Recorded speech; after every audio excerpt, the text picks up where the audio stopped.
The suburbs of Liberia's capital city, Monrovia, are still reeling from the devastating effects of the recent outbreak of the deadly Ebola virus. The outbreak drastically reduced the livelihood of many families in the city after travel restrictions were imposed, stalling farming and business activities. The subsequent outcome has been food shortage and lack of basic amenities for many.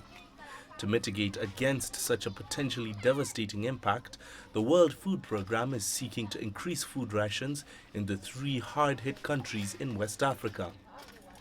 According to the organization, women living in these communities are at a greater risk of contracting the Ebola virus because of being the primary family caregivers.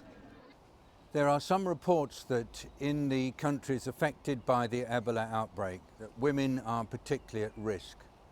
Partly because of their role as healers, partly because of their role as carers in the home, and partly because also they are most involved in household activities, and this puts them at particular risk of getting infected. Hawanatu Kamara is an Ebola survivor who lost 3 members of her family. She said she is lucky to have survived, but life has changed drastically. When I was in the hospital, we couldn't go anywhere. We stayed inside, lying down on our bed. But at home, I feel fine. I can walk where I want, I cook. I feel fine, so I thank God for that. They feel fine.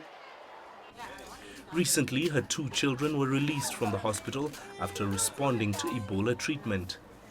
Nabarro maintains that it is essential for patients and people in general to observe their nutrition needs to help ward off the deadly threat of the disease.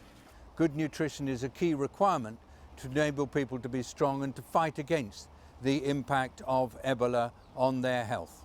Humanitarian organizations have been tracking social trends in the Ebola-affected areas to try and avert a food crisis, which could lead to starvation on a large scale. So far, more than 1 million people have been served by the WFP feeding program across the 3 countries. Mahia Mutua, CCTV.